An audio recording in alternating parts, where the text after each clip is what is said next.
Students, welcome back to your video class. So we have gone through this chapter, the first chapter of your book Honeydew, the best Christmas present in the world. And we have read some part of this chapter. I think you must have revised it. So before we go ahead, I just summarize the chapter. In this chapter, what you have read, what you have gone through. There is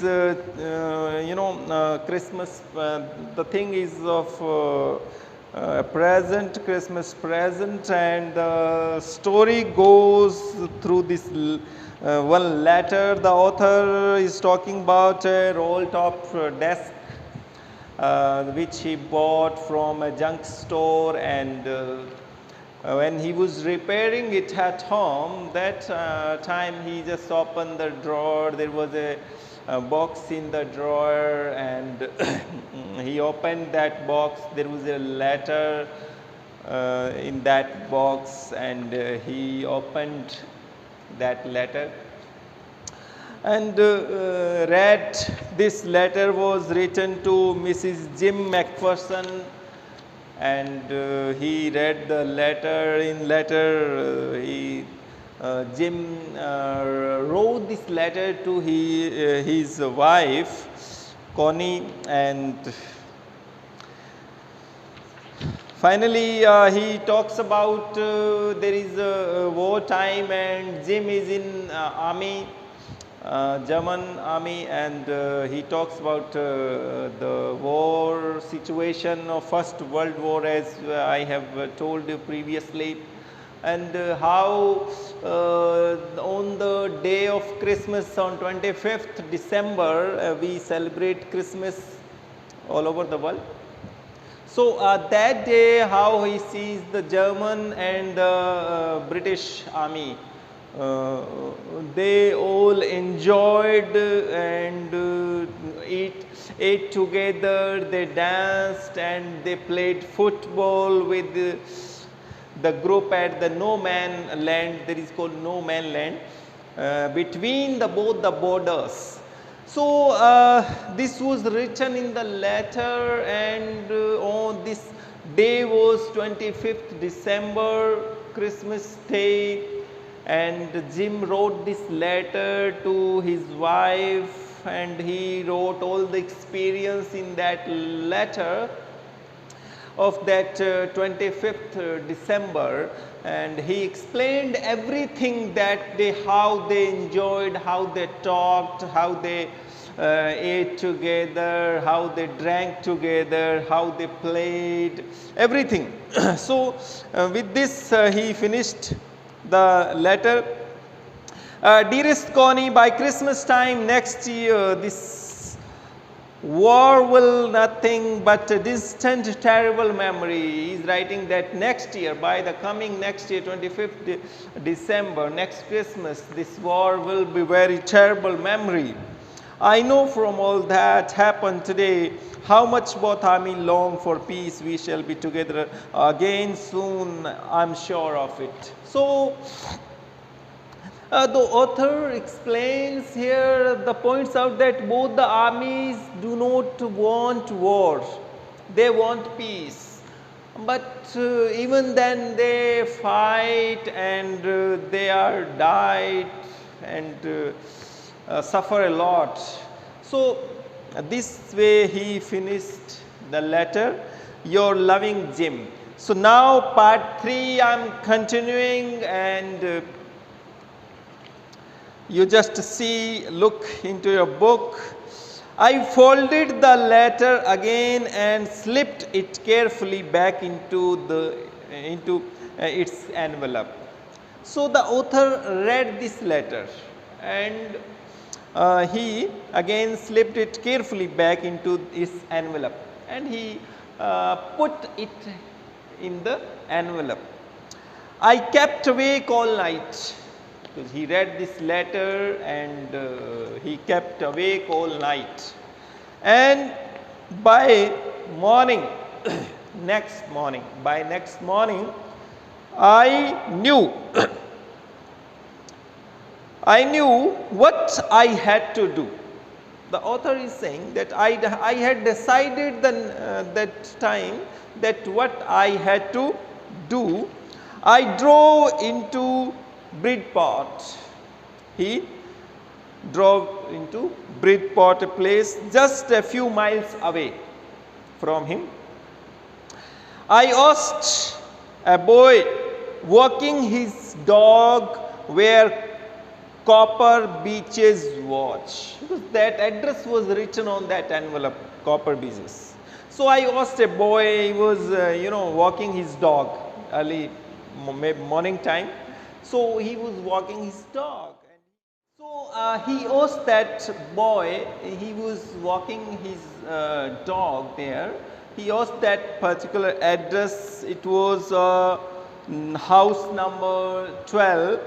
And he saw there, he went there at that place where but the address was written, and he found that house, number 12 had turned out to be nothing but a burnt out shell, and the roof gapping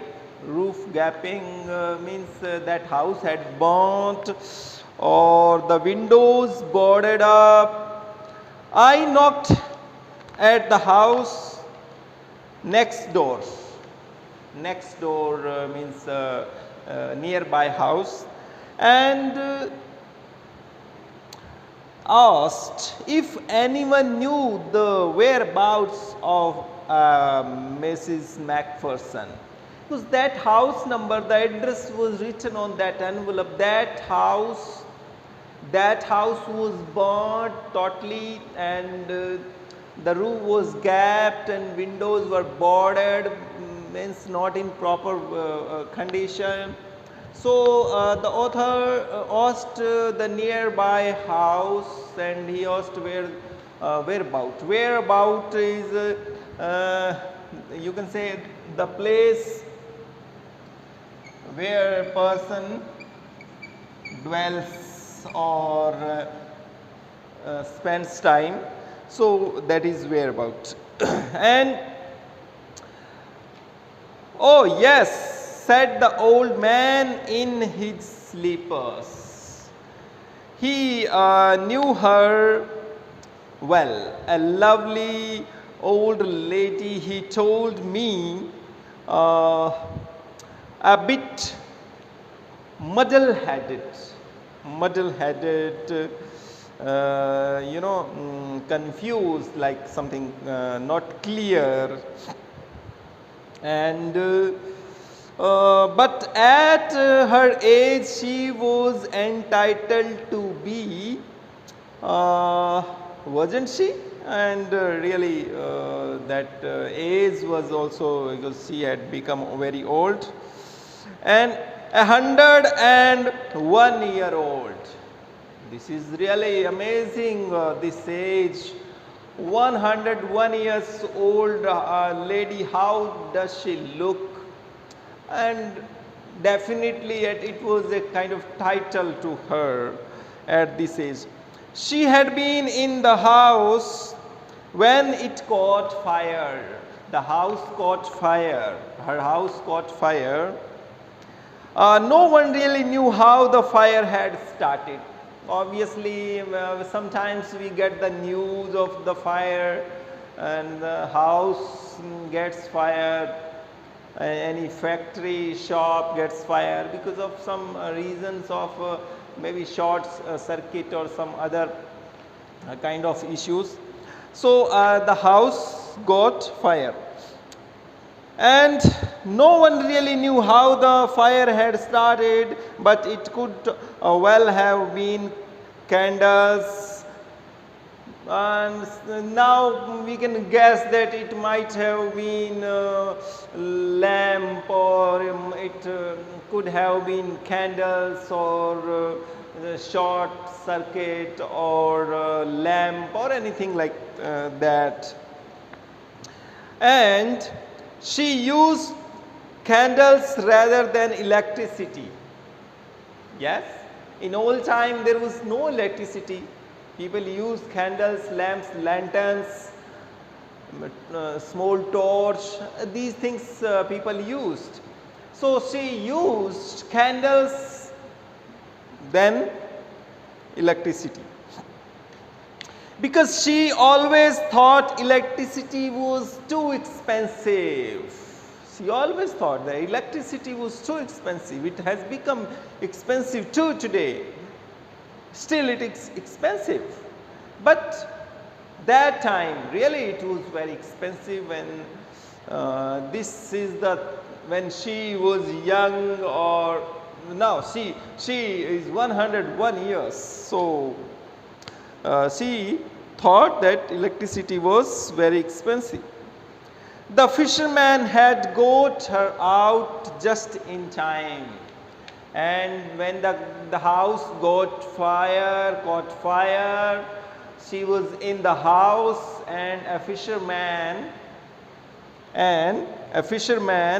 got her out in just in time. Just in time is exactly on time, in time. Otherwise she could have burnt in the house. She was in a nursing home, and now she was living in a nursing home where people care the patients. And he told me, and that gentleman told me all these things. Burlington House on the Dorchester Road on the other side of town, and he told about nursing house address. I found Burlington House nursing home easily enough. There were paper chains up in the hallway, and lighted Christmas tree stood in the corner with a lopsided angel on the top. I said I was a friend come to visit Mrs. Macpherson to bring her a Christmas present, and this was again the Christmas time, and the author is talking when he is reading this thing, is telling the letter, reading the letter. He reads that day also it was 25th December, because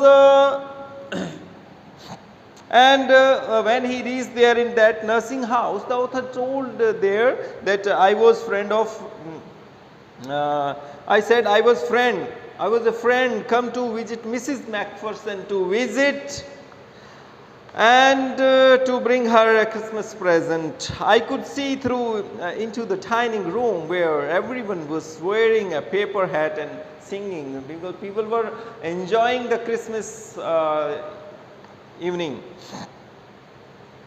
The matron had a hat on too and seemed happy enough to see me.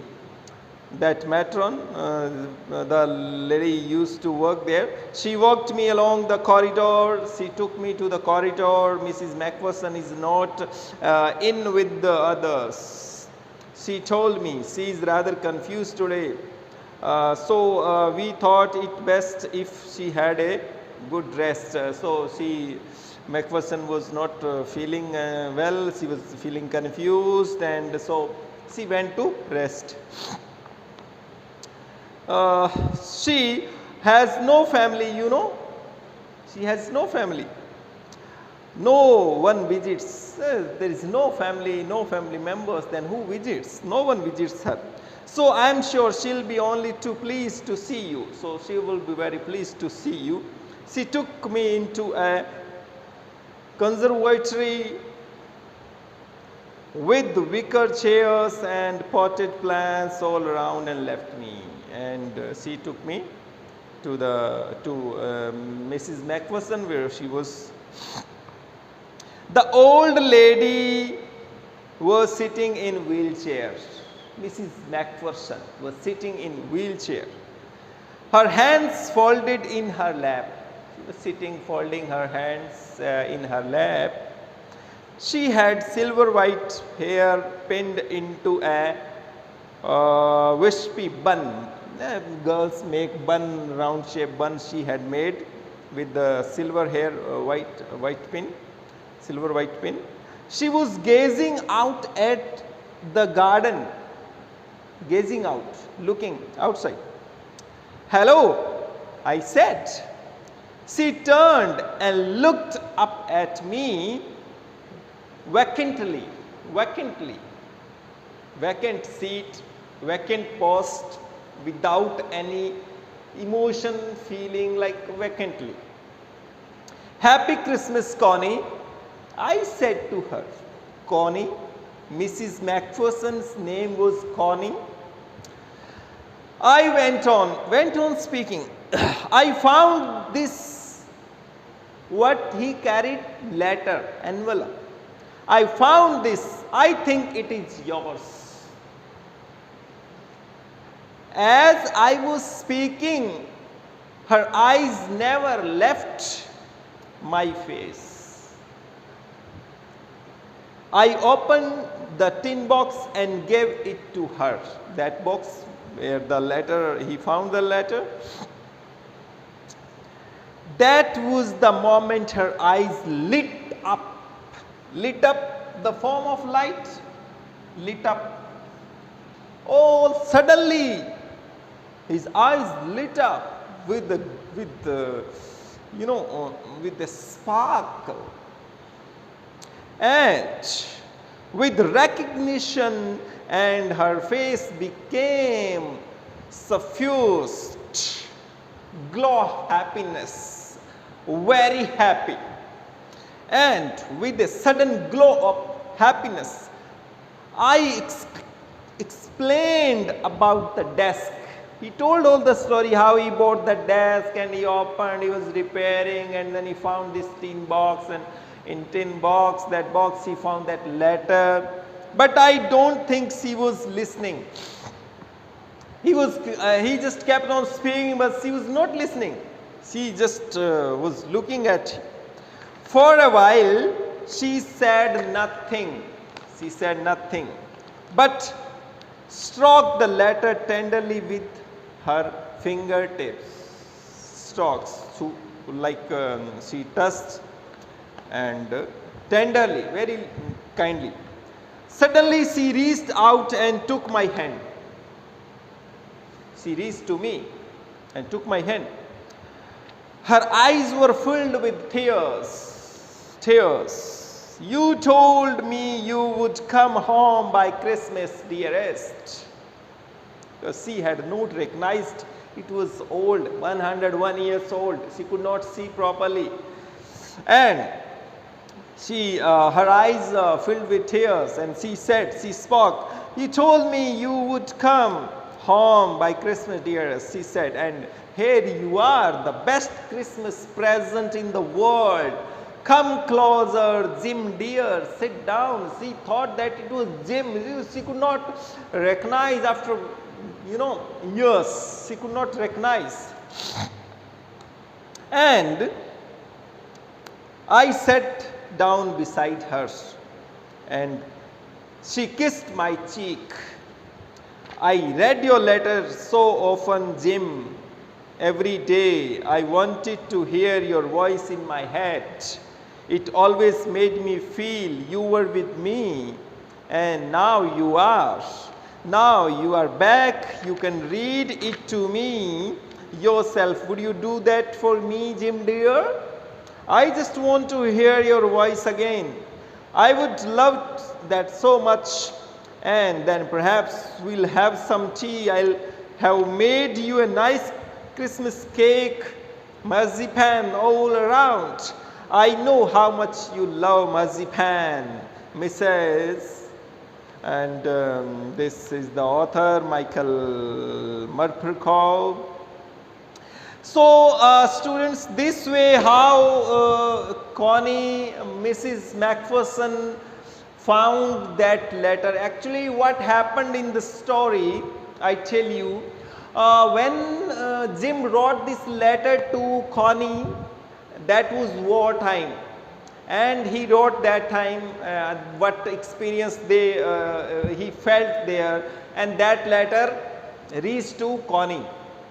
But unfortunately, in that war, Jim lost his life, and she was living alone. She used to read that letter because if you remember in the letter, Jim assured Connie that I would come back. I assure you I would come back.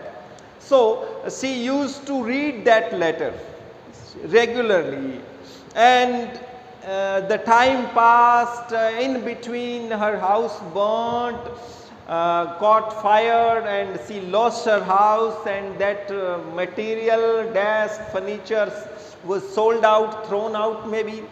So thrown out, and that desk was also burnt, and that desk reached to a junk store anyhow. From there, the author bought it at the cheapest rate, and this way, through this channel, that letter reached to the author, and author again went to that address where he did not find Mrs. Macpherson, and she was living in a nursing house because she had no any family relative or anyone to care for her, and she was too old to help herself. So 101 years old. The author reached there, and when he gave that letter to Connie, she could not see properly, and she just touched the letter and felt that, and he told all things.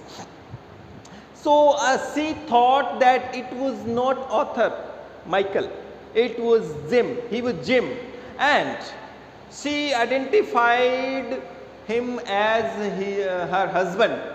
And she said that, okay, oh, you come back, you assured me you would come back, and now you're back, my dearest. Now I read this letter for many years, and now you will read this letter to me, and I would feel as happy as I used to, and now we'll live together, and I have made a marzipan cake for you because you like it, and now we will celebrate, and this is the best Christmas present in the world for me, because she thought she had found her husband back. And obviously, if anyone is lost, not died, if anyone is lost and we find back after 2, 3, 4, 5 years, then that feeling comes, and that particular person becomes very precious and marvelous for us. So students, we have completed this chapter, and I hope you must have enjoyed this letter and this story, very beautiful, and you read it, and the new words you can underline, and some new words have been given with this chapter. So you will write all these word meanings given by side. You will write all in your fair notebook, all the meanings which are with the blue ink and with their meanings as well. One side of the page, all these word meanings you will write in your fair notebook, and there are few questions. So I will send you your homework, I will send you the answers of these questions. So you note down those all question answers in your fair notebook, and you will send to us after completing your work. And we will continue with the next chapter in your next class. By the time you complete this work, enjoy your study, be brave, and have a good time.